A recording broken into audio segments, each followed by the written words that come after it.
Hey guys, welcome to the Canada Puck Podcast, your weekly recap of what's going on in the world of sports, specifically hockey, and even more specifically in Canada. I'm your co-host, Mick. You can find me on Twitter at ProfitMick, and I'm joined every episode by my lovely and talented co-host, Grant, on Twitter at Fourth Line Sports. As promised, we're back in the saddle for another weekly edition of the Canada Puck Podcast. But you know what? We're going to get saltier about this throughout the podcast. So this is about as shiny as we're going to get. Next week is the NHL All-Star break. And I think we're taking a break. I think we're using that as an opportunity to be like, this doesn't count as hockey. Let's pause and reset. Very much so. I was going to say, it is funny that we were, our schedules were a little conflicted this week. We pushed it back from Wednesday right into Saturday mornings. And I'm like, you know what? I probably could have just paused on this week and picked it up next week, because we struggled and we fought through this week only to just take a break next week. So good job, us. Oh, yeah. Well, you know, we're not always the best at listening to signs from the universe, but yeah, we're here. I'm not even hungover. Actually, I'm enjoying this delicious Pipeline Monster energy drink. Excellent. Brought to you by whatever those evil signs are that the internet tells me about. Solid. Awesome. I'm rocking a peach monster right now. It's delightful. Okay. So we're on this train. We're going to ride it. Monster. Should I like this drink as much as I do? Oh, I absolutely love Monster. Like, there's some energy drinks that are just like candy. There's one they don't make anymore. I forget who made it. It was Rockstar. And it was like Rockstar, and they were like XDs or something, and they had this cotton candy flavor. It was awesome. They don't make them anymore, so like maybe it's because they had chemicals that weren't regulated. I'm just not going to think about it. Yeah, you know what? You made it this far on those cotton candy drinks, it's fine. But Monster, without question, has all the best flavors right now. Did you try the mango one? I've tried the mango. I'm a big fan of the blue one and the peach one. I think those are my big ones. More of the peach or the blue one, because when you put it in a cup, it's got this weird like blue opaque thing going on, and it looks like it's a futuristic drink. I don't know. I can't describe the color accurately, but it's one of the most delightful colors I've ever seen, and I just want all my beverages to look like that. Hang on, is the peach one the like Papillon or something like that? Papillon? That one? No, it's Ultra Peachy Keen. Ultra Peachy Keen. All right, I'm gonna have to try that one. Yeah. Pacific Punch and Pipeline Punch have been my go-to, but I dabbled into the mango earlier in the week. I was pretty impressed, but I'm a big mango guy. Okay, yeah, that's fair. Yeah, see, like peach has always been one of those like soft spots for me. I'm like, ooh baby, ooh baby. All right, preamble, monsters. That gives us energy. So now we could talk about hockey. If this is your first show, we're going to run through the headlines. So we're going to kind of go reverse standings, talk about all the Canadian teams, kind of give you a quick recap of the week that was, look ahead to the week that's going to be, and try and stay positive. There's some positive stories actually in the NHL. There's a lot of negative stories. So I'm on NHL.com homepage right now. Guess what? Big picture, Gary Bettman smiling at us. Oh boy, playing the long game. Gary Bettman makes North American sports history, and he will be 31 years as a commissioner this year. So that's the longest commissioner in North American sports. We just have to stop right there. I don't think I could picture a more NHL spin to the week that was than Gary Bettman standing on his fucking soapbox and talking about what a great human being he is. Oh my God, what a fucking mouth. I hate this guy. He's not a mouse, he's a rat. What a fucking rat. I hate this guy. Fuck Gary Bettman. What a tone-deaf loser. Yeah, no, definitely is not getting the pulse. Speaking of other stories that released in the hockey world, there is potentially charges coming against the 2016 World Juniors 18, I think. 18 players who committed some type of sexual assault. There's a story on CBC that kind of details the females' events that evening or the day or that week. Kind of graphic, kind of horrific. Kind of went into a lot of detail. I will let the listeners decide if you want to go check that out. I think it was on... I didn't see it on any of the sports outlets. Your Bleacher Reports, your Scores, your... even on Twitter, they were kind of bare bones, but CBC did carry that story, so if you're interested, read it. Horrifying. There's a couple of players who potentially might be arrested who have been taking mental health leave of absence from their team. Do we need to dive more into that story, or where do you stand on this situation? So it's the reckoning hockey, the hockey culture needs. And I think I mentioned this before, but as a parent, I was glad my child did not end up in hockey because it is such a toxic culture. And it's something, obviously, this is playing out, and it's terrible somebody went through this. It's not limited to one scope or one arena, pun not really intended there. But like whether it's fans, whether it's parents, whether it's abusive officials, whether it's like this underlying sexual misconduct that just kind of permeates every level. Hockey's a toxic sport, man. And I just, it's like I said, the best way that I can describe it, the reckoning it deserves. Yeah, there you go. So we'll see the fallout. Right now, I think charges are being pressed on February 5th. So if you are kind of waiting and wondering what's going on, the only update I have right now is February 5th is when the charges are coming. So that's when the shoe is going to drop and players are probably going to be named. So we'll see. Some of the players that are stepped away from the situation and are taking personal leaves, they might, again, we'll know kind of February 5th. So is that about a week time, kind of after the All-Star break? Oh, lovely. Right after the All-Star break. So hopefully no high-end players in the NHL get arrested on Monday after playing a lovely game in Toronto on the weekend and being celebrated. Oh, wow. The timing of this. Did they do this intentionally? Because, the Chargers are coming in London, I believe. Like, they're coming somewhere from southern Ontario. Oh. And they're coming from a time where there's going to be literally no hockey news. Like, that is almost immediately preceding the NHL All-Star game. It just seems like that can't be a coincidence, can it? Tinfoil hat, we'll see. We'll see how that events happen again. Celebration of the All-Star weekend is going to be basically a Bloody Monday. Things are going to be kind of gross. So coming back to our podcast in 2 weeks' time, we'll probably have we'll have the conclusion to the story anyway. So if you join us in 2 weeks' time, we'll kind of be able to kind of dive through that. And we'll know more about it. Unless the NHL is like rigged and corrupt, and then we're going to see, oh boy, I don't know. I have a feeling that we might see a giant hockey trade on February 5th. Oh, that's a tinfoil hat moment for sure. Mitch Marner is going to be traded to the Rangers, as well as like the Canucks and the Oilers are all going to be in this big 4-team trade, including Mitch Marner and Leon Draisaitl, and it's gonna shake the hockey world to the core. Let's put it that way. So, listen to this. This is what it's going to be. It's going to be a Connor McDavid, Austin Matthews trade facilitated between 4 teams, so that Connor McDavid and Austin Matthews just end up back with the Maple Leafs and Oilers. That's the NHL move. That's the NHL PR move that we should be expecting. That's it. Yeah, Connor McDavid traded. Well, actually, they just moved him through 5 channels to reduce the salary cap for this other reason. Okay, all right. The Senators just ended up eating up half his contract for a second-round pick. Oh. Okay. Cool, guys. So we'll see. So my tinfoil hat is, and again, we'll come back. I just wanted to throw that out there. So if there's a big trade between now and next time we talk, maybe that's I don't know. We'll see. Yeah, maybe it was coming. Maybe this is it. All right. Cool. Well, let's talk about less depressing things, and we'll go to our headlines. So the way we do this is we scroll down. I as you saw, I did top league standings. So 32 to first. Scroll down to the bottom. We see the lowly Chicago Blackhawks, and we're just going to scroll up until we see a Canadian team, and then we're going to stop and talk about them. Oh, we got the 29th. Then we get to the Ottawa Senators. What did the Ottawa Senators do last week? I wish I could tell you. I think they had another big win over the Montreal Canadiens, but where my head goes immediately with this team is not befitting for this episode, because what I'm really interested in was what this team is going to do at the trade deadline. I've lost interest in them. They don't. They are not a playoff caliber team. At best, they are going to be They're at best they're hoping to like ruffle some feathers at the year end and like knock some people out of the postseason contention. That's about it. Like nothing's going on for Ottawa with me right now. I can't. Yeah, like looking at your 38 points through 48 games, it's not good enough, right? So even you double that over the season, you're going to be at 76. Probably 20 points out of the playoffs.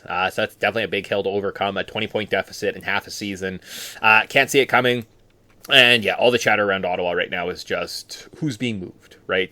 Jacob Chikrin wants a long-term deal. Well, they've already have Sanderson, they have Shabbat, or Thomas Chabot already kind of signed up to those 8-year deals. So can they afford to carry a third guy, or does the Chikrins move, right? So, and they are going to be kind of the stories of the trade deadline, right? Moving probably assets, trying to resort things, reorganize, try and figure out where the organization is.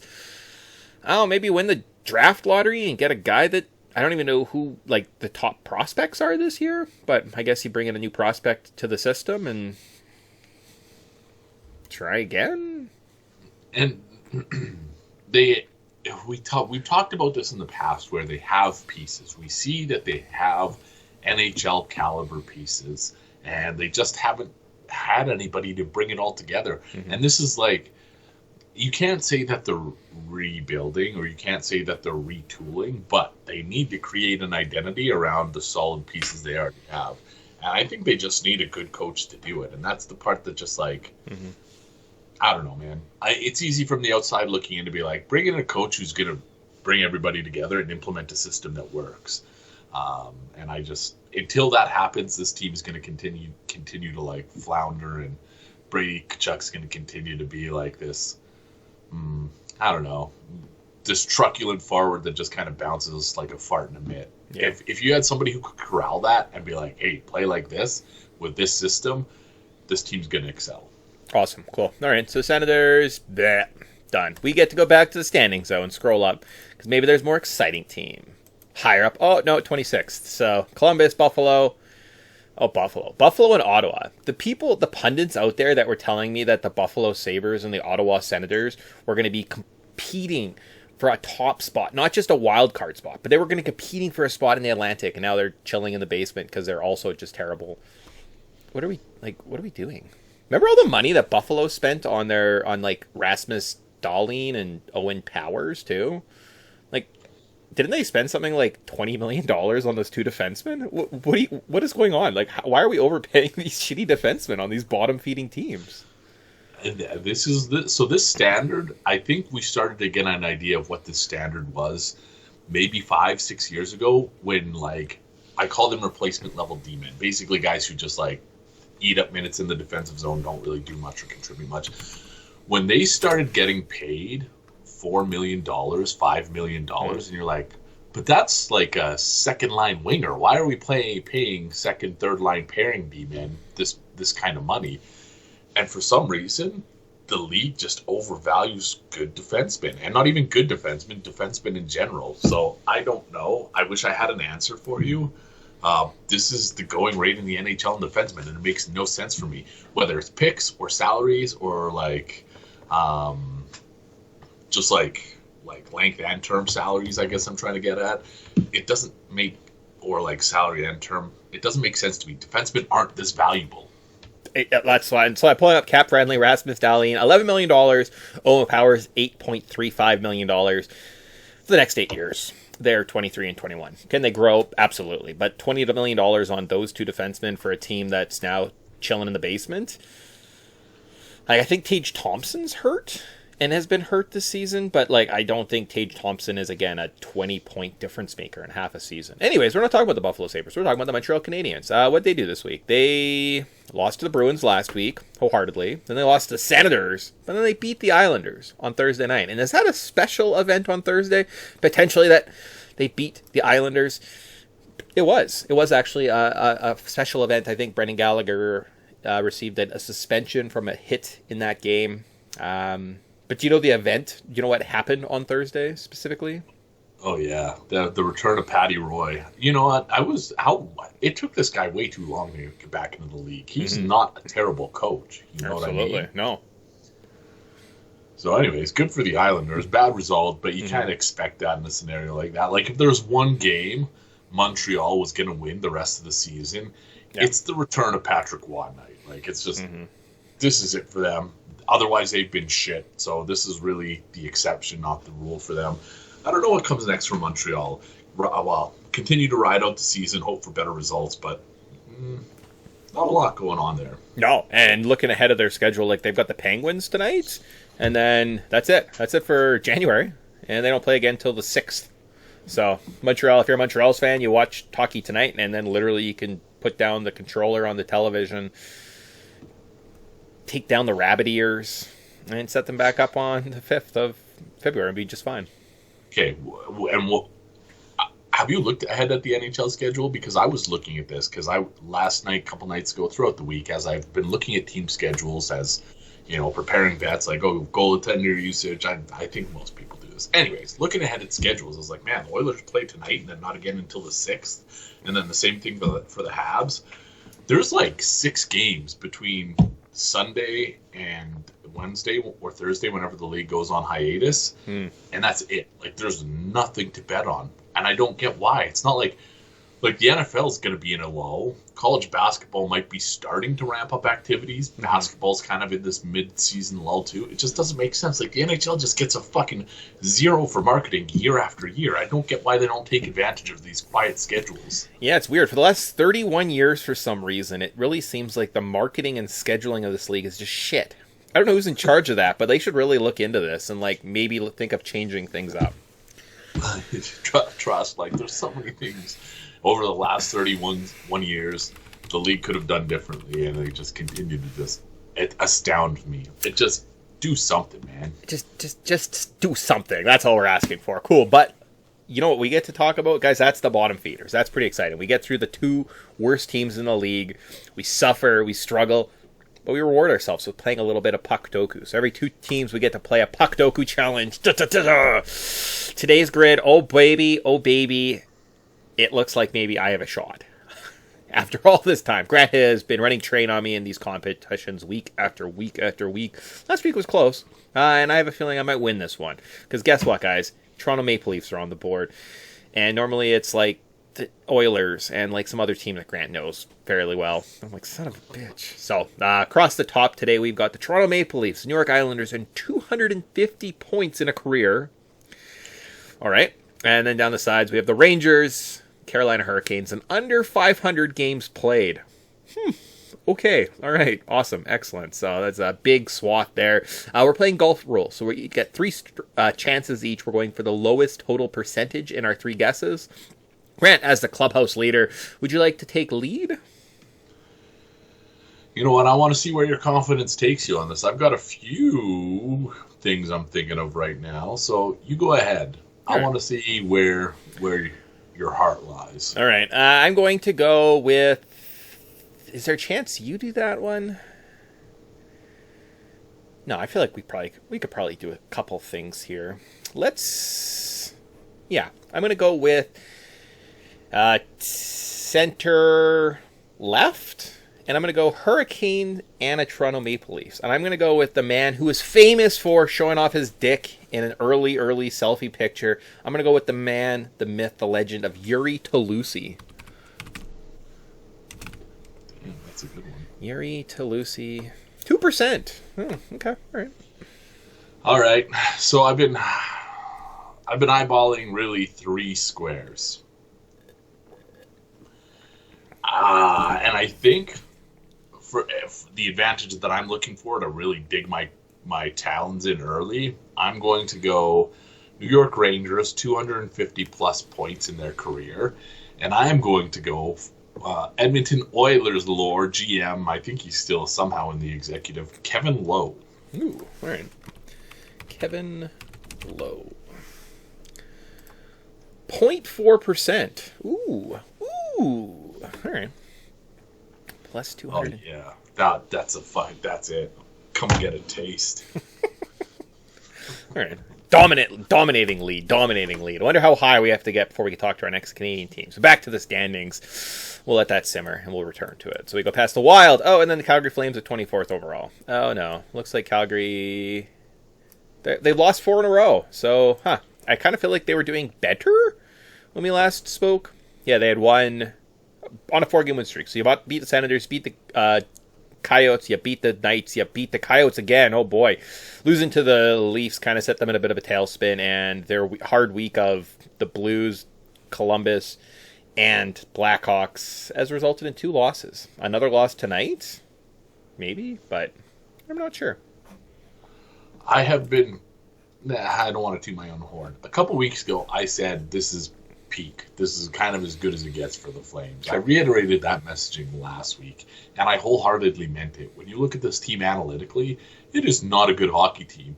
And the chatter that I heard was, oh, Huberdeau's performing. Oh, Markstrom's playing well, blah, blah, blah, blah, blah.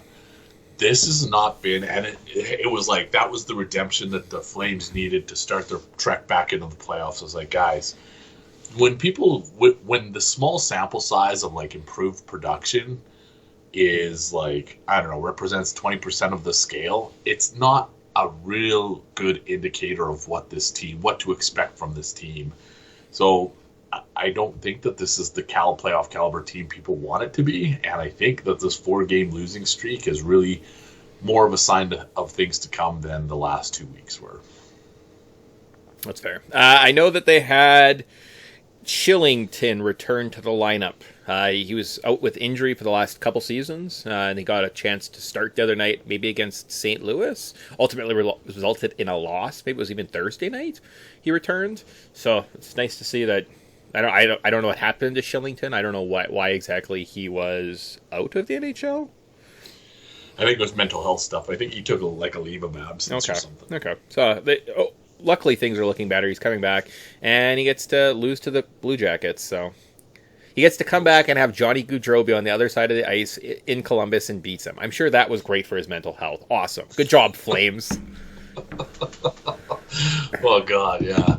Just when Shillington thought he was doing okay. Yeah. Come play Columbus with us. It'll be fun. Oh, great. It wasn't fun. It wasn't. No, not at all. Not at all. So that's too bad for the Flames. Yeah, they're kind of... They'll be another one of those teams at the trade deadline. Are they going to make some noise? Are they going to move all the pieces? Are they selling the club? I'm just going to say no, because that would make the most sense. Right? Like, emptying the cupboards, sell high on every asset that you have, bring in way more value than your organization has. No, let's roll this into the offseason and lose 2 guys to free agency and have nothing. That's probably more what the Flames will do. So that is more the Flames stuff. Yeah. Okay. But now that we're down into the basement, we're at 24th. How high do we have to go before we get to the next Canadian team? It might be a bit of a climb, guys.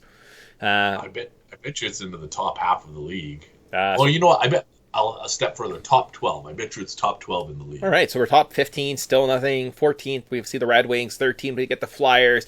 And 12th to the Maple Leafs. Holy smokes, look at that. Top 12 in the league. Leafs, what have you been doing?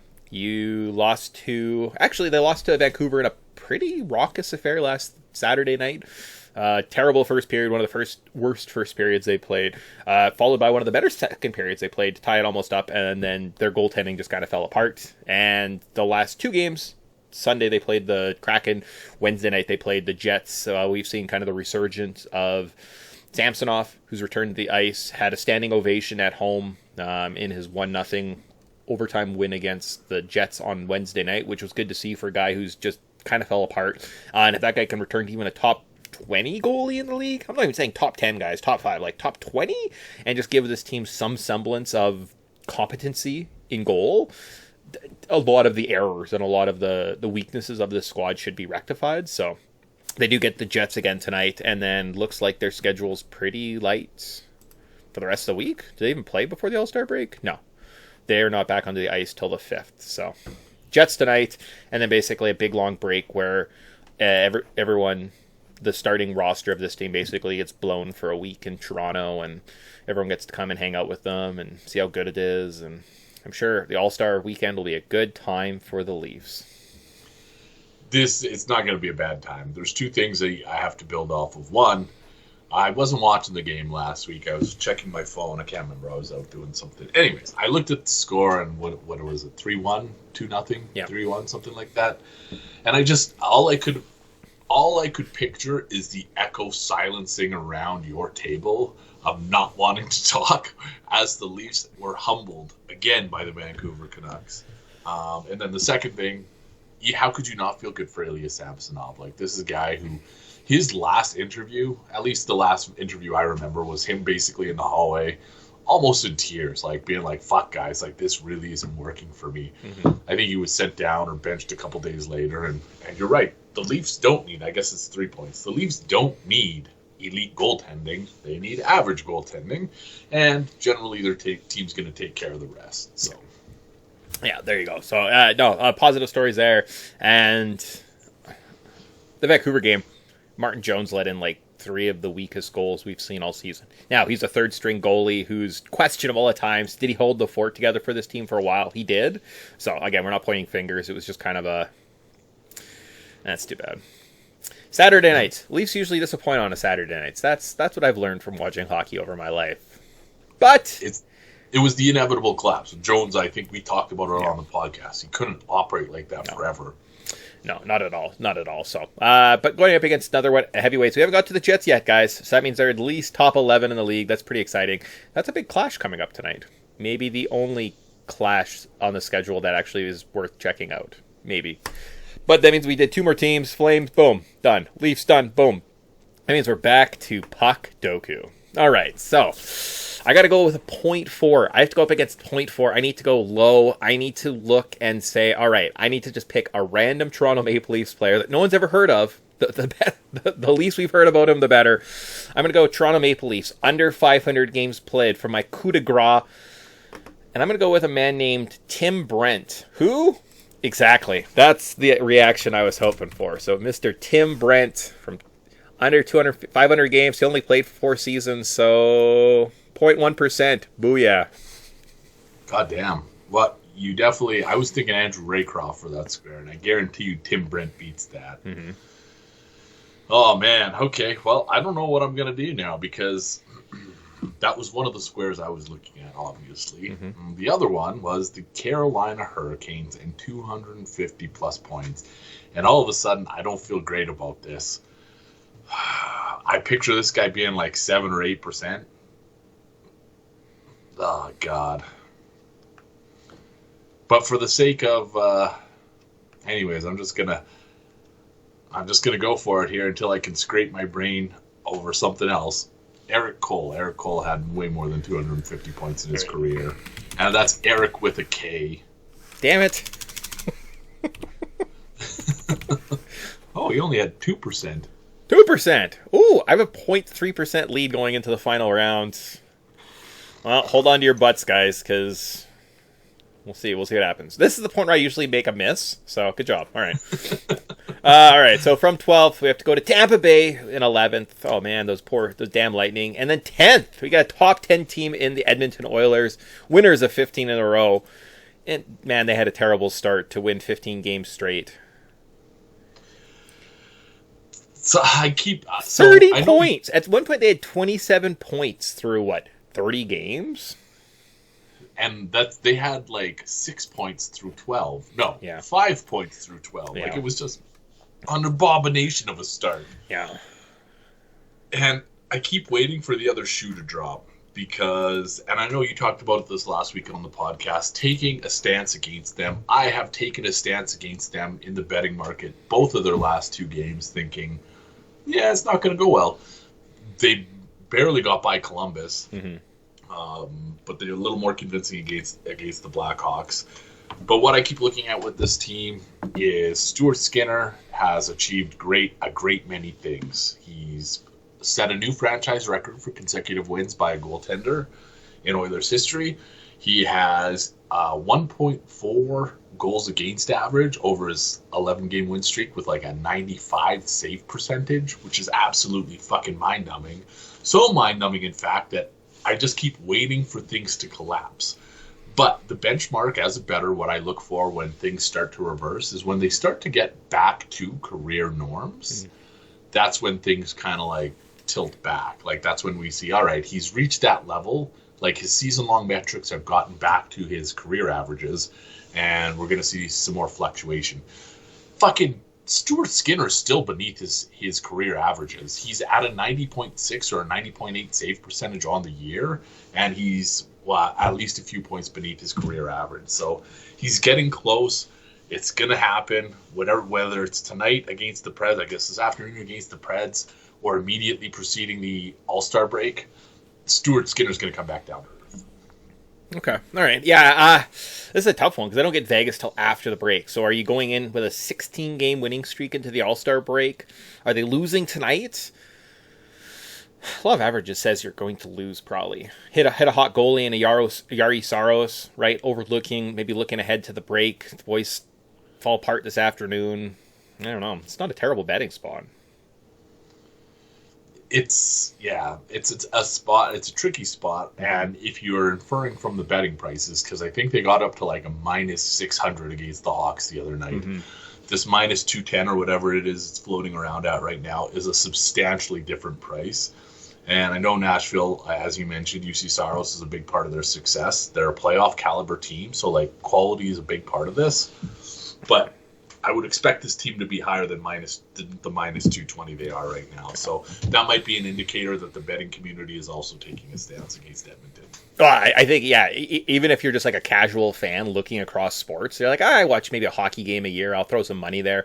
Looking at a big win streak like this does not happen. Well, let's just start fucking hammering it because like it's going to cash in at some point. So we did see the addition of Corey Perry this last week too as well with his reinstatement. They're getting him for league minimum. And I hear actually Ken Holland has got he's going to be pretty busy in the upcoming weeks. He's targeting... who have the guys I've heard linked with the Carter Hart, Cal McCarr. They're looking at Dylan Dubé.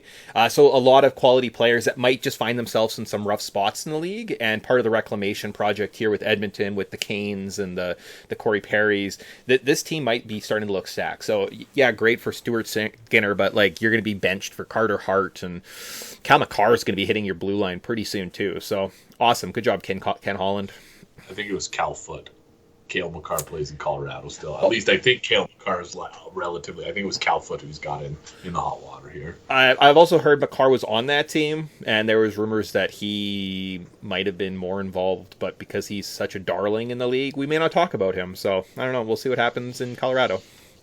Classic NHL nonsense. Yeah, cool. All right, cool, awesome. Well, that's the only joke I had at the Oilers' expense, and I just hope that Connor McDavid's mom's not too hot. You got to think Connor McDavid's mom's a bit of a looker, but I guess Corey Perry will pull back that curtain. Okay, and on that topic, does this seal? When we think about, like I said, like we structured the show with at the outset, hockey's a toxic culture. Does it feel like an appropriate response to get drunk and take a run at a sexy lady to just have your contract terminated? Like, how egregious was this?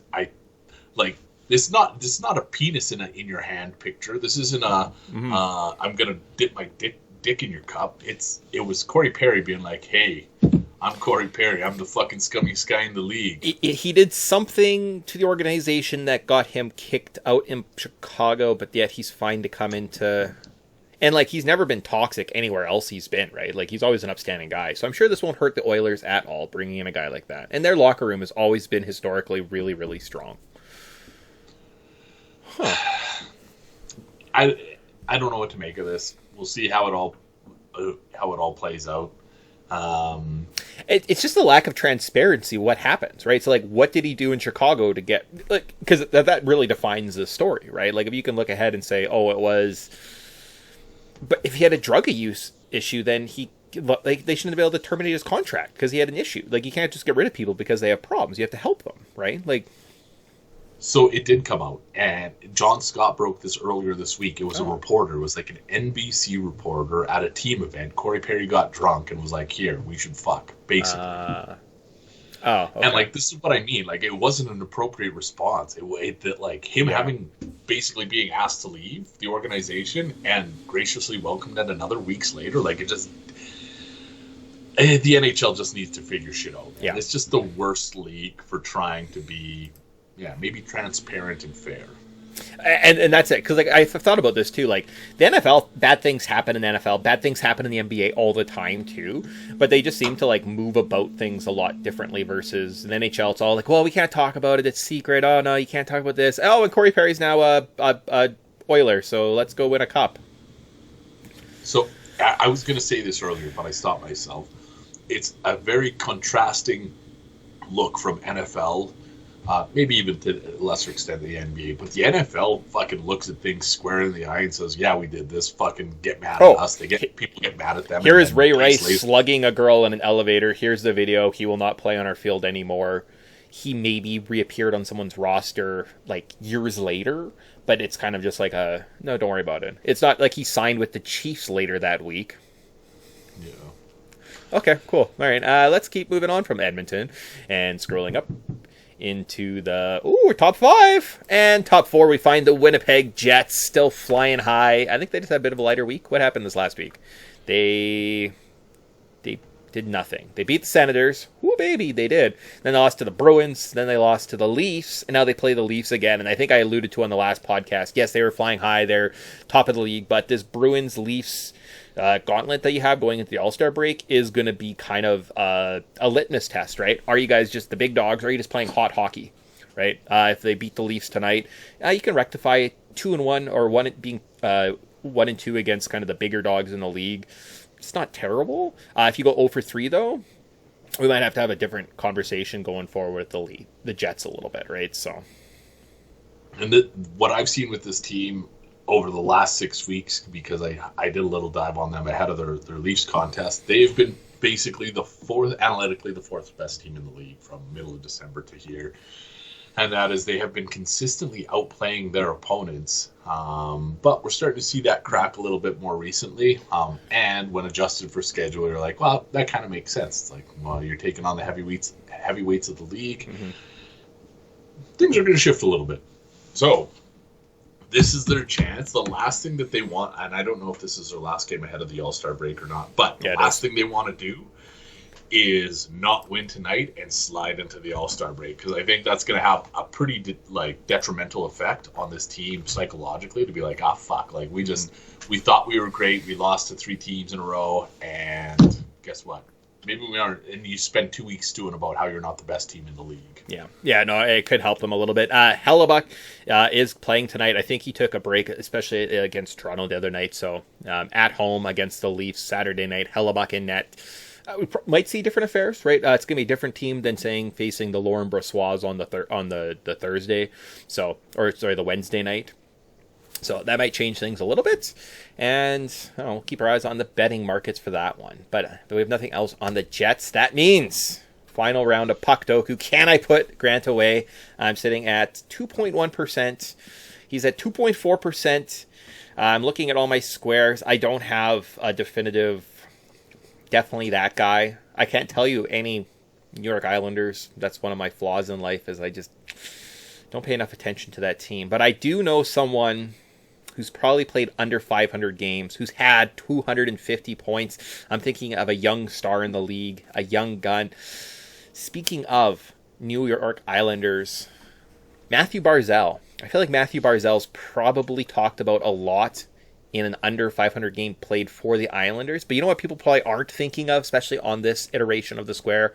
He probably also has 250 plus career points. So I'm going to go with Matthew Barzal, bottom right corner. And is this going to be the nail in the coffin? Matthew Barzal. 3%. Ooh! All right. So I have a total of 5.1%. Grant, you have 2.4%. Can you keep it under 3% for the win? All right. Let's see here. So I was looking Islanders, and I was looking Islanders at under 500 games played, and I was thinking goalies, but I also think everybody's going to be thinking goalies. So I started thinking, who's somebody who's like a lesser known defenseman who doesn't do much? And I started thinking Scott Mayfield. So Scott Mayfield, I think he's only been around the league. Anyway, Scott Mayfield is my guest. Scott Mayfield, 2013 through present. 10 years. All right, let's say under 500 games played. 0.2%! Pew, pew, pew, pew! God damn it. Oh my God. How many games has Scott Mayfield played? Because, I'll be honest with you, seeing 10 years, I was like, I don't know. When you started rattling off his stats, 10 years, I was like, I did not know this guy who's been in the league that long. 31. 461. Oh, God. Yeah, that was getting close. That's definitely up there in terms of just like loser guys that haven't done much. Cool. Shit. All right. Well, good job. There's not even a bonus for winning this week. Can we? Oh. I don't know if we've ever done a perfect grid though. I don't know if we have. Justin. Wait, no. Fuck. Who's the Islanders? There's an Islanders and a Hurricanes. It's like, oh, that guy. Who's that guy? Who am I thinking of? It's not Justin Williams, because he was Carolina, LA, and there's another team. Okay. Maybe Chicago. Anyways, doesn't matter. So, I don't think Justin Williams went to Islanders. I think you're right. I always forget, but Olli Jokinen played for like every team in the league. Was he ever a Ranger?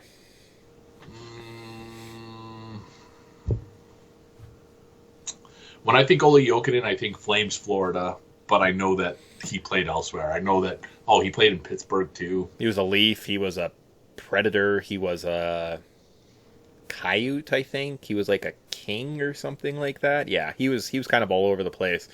New York. That's definitely a tough square to fill out. There's a goalie also that played for the Islanders and Hurricanes that's just fucking escaping me. Yep. I'm thinking there's definitely the one guy. It's not Mazarek. This is too painful. Maybe we should just give up and look at the answers. Yeah, we could definitely just do that, or just throw some guesses. So Olli Jokinen, I will guess. Olli Jokinen, Rangers, Toronto, 2%. There we go. This is just a complete shot in the dark. But Islanders, Rangers, Rick Tabarachi. I don't even know if he played for either, but that's a name that just came to mind. Tabarachi. Okay. Rick Tabarachi. No, that's incorrect. Okay. Yeah, okay. And then we're thinking of a goalie, and the goalie is... He was like Russian or something. Yeah, I was definitely thinking like Northern Eastern Europe. Martin Gerber? Martin Gerber get you anywhere?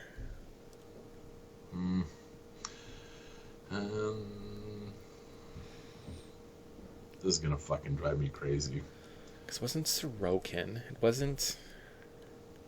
Yeah, there's definitely some player that has some type of like crossover that we're just not seeing. Man, if we would have went 2% on like the Olli Jokinen, if we would have like got that other one, this would have been like a sick... Like our highest mark was 3%. Yeah, we were doing all right there. I guess the only guy. So I just gave up on my end. Kevin Weeks is the goalie, but that's not definitely not who I was thinking. Okay. It doesn't look like there's a goalie. Well, we'll go with Kevin Weeks, and then we know the answers. Kevin Weeks. Boop. Yeah.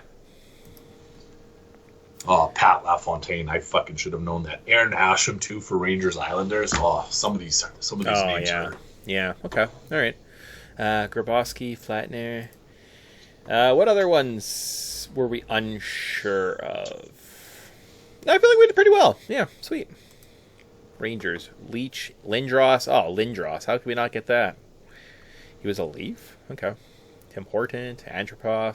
Cool. Awesome. Cool. So that was another edition of Puck Doku, which leaves only one thing. That's the crowning of the Canada Puck Weekly Champion. So for potentially the only another time this year, other than that one time when the Jets were in first, we had to talk about the Vancouver Canucks, who are still currently first in the league. Wow. Vancouver, what'd you do this last week? You beat up on the Coyotes, and then you beat up on the Leafs, and then you beat up on the Blackhawks, and you lost to the Blues, and you get Columbus tonight.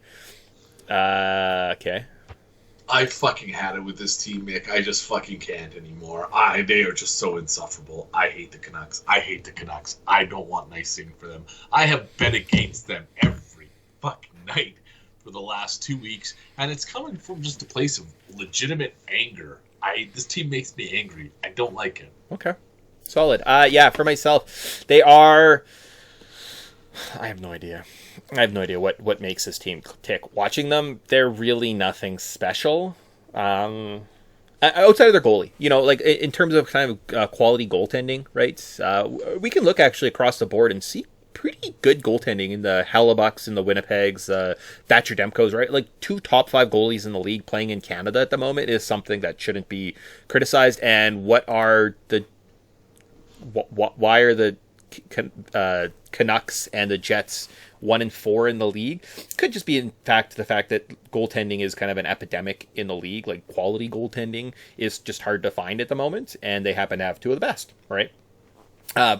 Mirrored with some level of competency in terms of just on-ice product, like in terms of skaters and forwards, and I think that's kind of what you get. So I don't know if it's an indication that these teams are like world beaters or just the league as a whole is a series of very, very, very flawed teams. And these two teams just happen to have the least flaws at the moment. Goaltending is a big part of it. And without question, Thatcher Demko is running hot, career year, probably going to win the Vezina unless he implodes in the second half. No reason to believe that everything collapses. But at the same time, the timing is just so curious to me where everything started going right for Vancouver at the exact same time, and they just have this magical on-ice product that is capable of beating everybody. I don't believe that. I do think it's a system of like their schedule. And again, someone could dive into their schedule. Like, we knew what strength of schedules and stuff looked like. If there was some way of obtaining that information, I imagine the Canucks are probably one of those teams that has, like, they've had the 26th hardest schedule this year. And you're like, yeah, of course they have. Like, that's exactly what's going on, right? Like, they just happen to have this kind of pancake schedule. As things get more difficult, they get a bit more adversity. They start, I don't know. As a Vancouver Canucks fan, though, watching the on-ice product, I don't know if I would be... Like, who's the guy you're bringing in, right? Like, they're going to be giving up assets and selling things, like selling off their future a little bit for a sustained success, which probably, if they win the President's Trophy, guess what? You get knocked out of the first round. So it is kind of one of those things where, I don't know, I would hamper my expectations a little bit if I was a Canucks fan. Know that you're living in a universe where everything is going perfect at the moment, and, like, don't dread when that perfectness starts being shaken out of it, but you're probably closer to it. That's one thing keeping me sane is that I can't wait for the bottom to fall out, and I really don't think that this is a playoff caliber team. So I'm hoping that irrespective of who they match up with in the first round, it's going to be a quality Western Conference team, and I'm really deep down hoping the Canucks just get absolutely humbled in the playoffs. Wild card right now, would be in those wild card spots? So you get probably one or two Kings Predators in a playoff series. Yeah. And I think both of those defensive first systems put the Canucks at a substantive disadvantage. Yeah, nothing easy. And then, I mean, really, like, I don't know, I kind of feel like the Oilers, there's a lot of season left. Like, there's a chance that they're only back 12 points. That's 6 games. Could the Oilers make up 12 games the way they're playing versus a Canucks team that we think's, like, way on the other side of their metrics? Yeah, maybe. And they have 4 games in hand, I believe. Is it 4 games? I mean, ideally, that's kind of what I think I would want, because I would want to see Canucks Oilers first round. I think that's just like the most fun matchup, right? So. Oh, well, you know, two teams that probably, like, two of the most disappointing teams in the Western Conference. Canucks haven't even made the postseason. Edmonton consistently exiting before people expect them to. Canucks Oilers in the first round, if that does come to fruition, at least one of those narratives would be continue. Yeah. Okay. Awesome. So with that, that wraps up, guys. We are to the top. We are gambling now. So that kind of finishes our recap. You're now caught up with all the teams. We looked at the standings for this week. We got a little bit of gambling advice, so we're going to turn the tables. We did record last Saturday. I believe we took 100 theoretical dollars. We gambled it on anywhere from 3 to 4 games between the two of us, and in total we had one winning wager. Grant was 0-4. I got that Toronto was going to lose to Vancouver, and then my kind of weird parlay that involved the Oilers losing, and then different scenarios if they did win or lose. They just kept winning, so. Yeah, it wasn't less than ideal. Yeah. I plan on going into the All-Star week on a fucking, hopefully a high note, but with a bang, if nothing else. I've got technically 5 plays loaded up, and shootout Saturday. Let me preface this, and I will say I am betting on a shootout Saturday. Okay, solid. So just looking at the schedule, first thing I did when I looked this morning is I see a lot of teams that I would say are good teams playing a lot of teams, let's call them bad teams, right across the board. So a lot of what seems like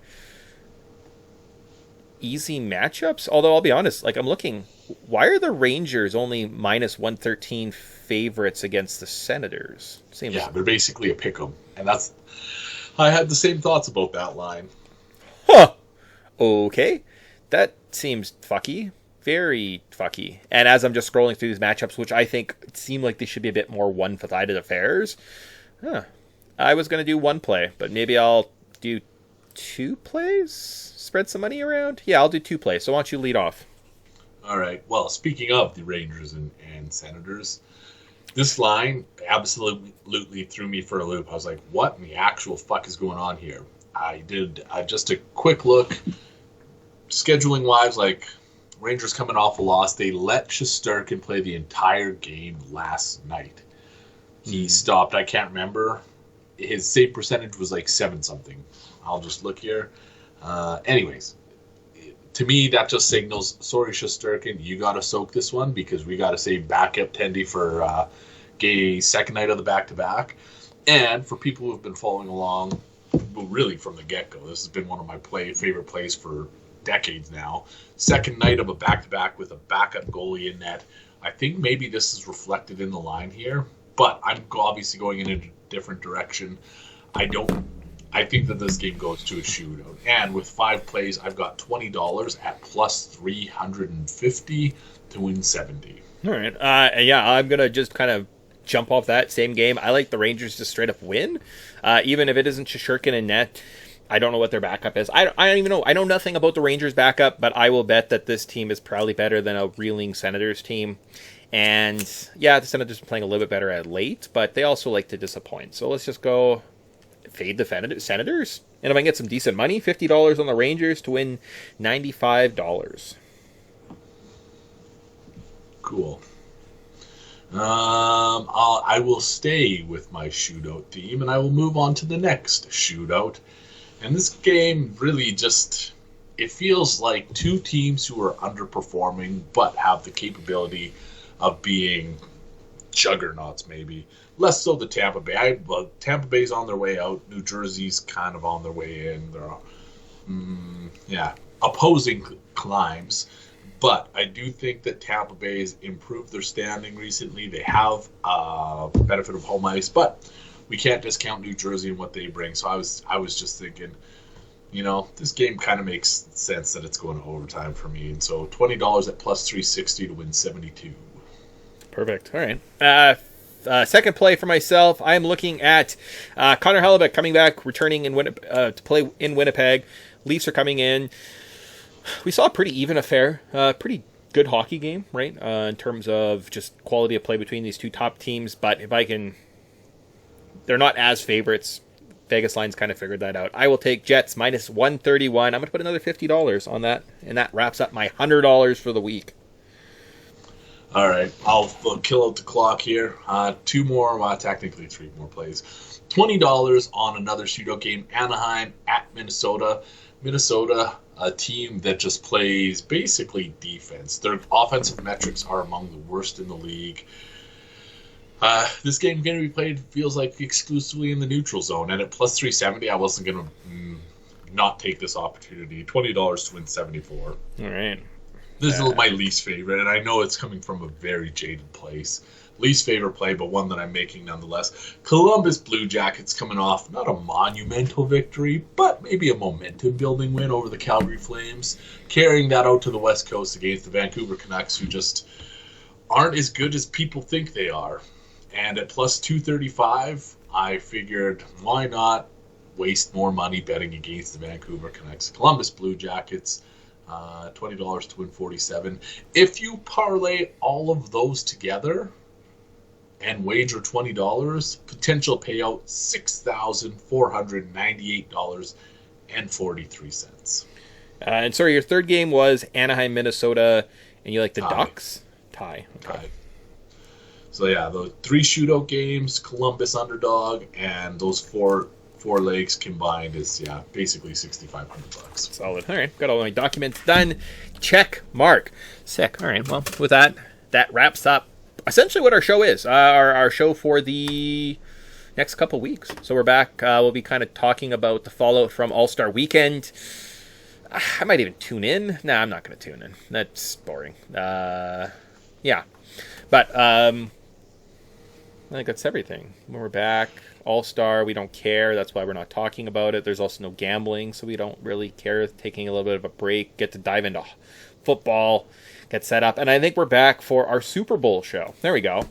I was like, there's one thing I thought we should talk about. So when we're back, we're actually going to do a quick recap on kind of the world that is hockey. Quick setup, but we're going to primarily talk about props. So we have a bit more of a football focus show when we come back from our break next week. And then we're back into hockey for the rest of the season. So Super Bowl show was something I look forward to every year. Can't wait for that one. Yeah, no, that'll be a fun one. So we'll dive into. So that might even be like a Saturday or something. We could kind of touch base. We could maybe do a weeknight, but I don't know. Sometimes I need to like digest on these football props because, like, man, you need to know that Noah Gray's touchdown is like plus 300, and then he didn't even play the game, and I'm like, God damn it. And like, so yeah, some of those greasier ones too that you and I have an affinity for. The price just gets more tempting the closer you get because no one else is betting it. So. Exactly. But this show would not be complete if we did not satisfy us completely. So, Connor McDavid's mom Instagram is what we're going to check out because. Oh God! Now I feel stupid for the one that I have. But as alluded to, the Canada Puck Podcast would not be the Canada Puck Podcast without our Babe of the Week. I'm straddling a little bit of a wider line with this one, but it felt appropriate. So the intention with our Babe of the Week, for those who are newer or maybe we haven't said this explicitly for a while, babes from the hockey world. So, you know, ice babes, hockey babes. Today we are going reporter babes, and this is a TSN anchor who covers hockey. So I'm going to preface this with this. Don't come at me with your hot takes about she's not a hockey babe. Lindsay Hamilton, or on Instagram as she goes by, Hamilton Lindsay, Hamilton, Lindsay with an A. Her realm carries her into the hockey arena, and we are absolutely glad she arrived there because Lindsay Hamilton is our Babe of the Week. Schwing. Yes, she is gorgeous, big, beautiful eyes, and a mouth just won't quit.